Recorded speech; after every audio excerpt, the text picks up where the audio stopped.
If you have too much algae in your tank, you know what happens to your corals. Turns out the same thing happens out here on the reef. Coming up in this Fincast.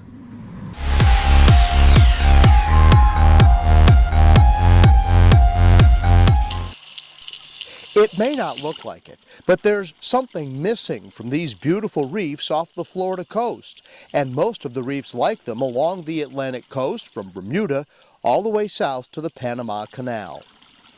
It's this, the long-spined or Diadema sea urchin.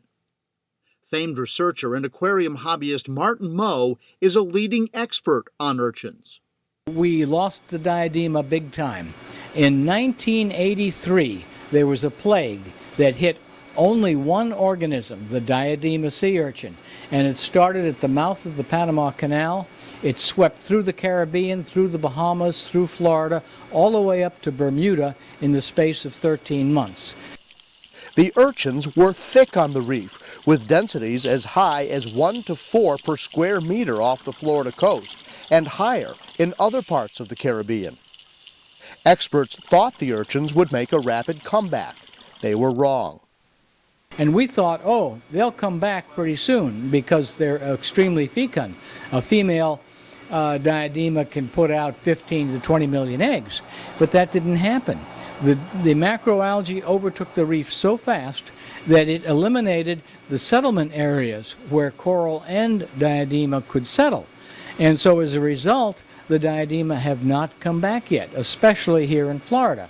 In our interview, Martin talked about keystone species, which means it's a species that everything else depends upon. The Diadema is one of those species. These big spiny sea urchins, what they do is that they they're herbivores. They're the primary keystone herbivore of the coral reefs. And they clean the reefs of all the macroalgae that interferes with coral growth. So when the coral reef is covered with macroalgae, the coral just can't compete. And so the algae eventually overtakes the coral and destroys the coral. Now, if you put the Diadema on the reef, then the Diadema eat all the macroalgae and they clear the substrates so that the coral larvae can settle and grow, as well as other invertebrate larvae can settle on the clean surfaces and grow.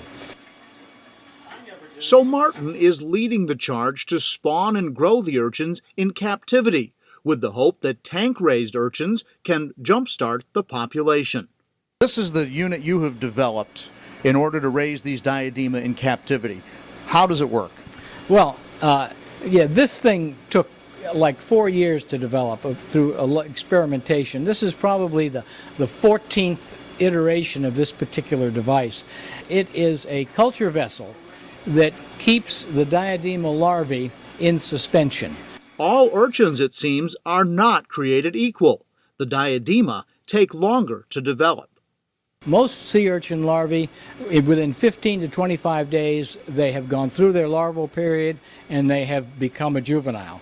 With Diadema, they're just getting started at 20 days. They go like 40 days, sometimes up to 60 days, in which they are in the larval form. They're fragile, making it difficult to do simple tasks like clean the tanks. You can't put them through a siphon tube, for example, because that would break the arms.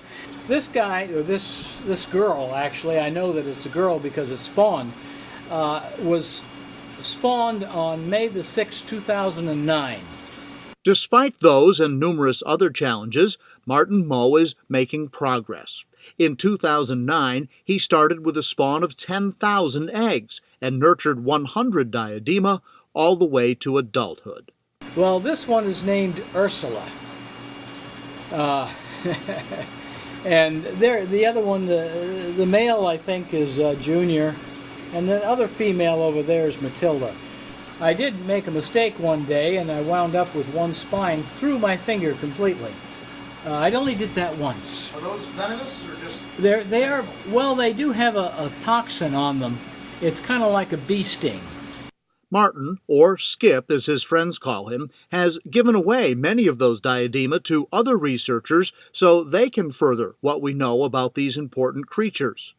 Others go on display at shows like this one at the Boyd Enterprises booth at MACNA in Des Moines. But the ultimate goal is to put them back on the reef in order to help the diadema regain a foothold.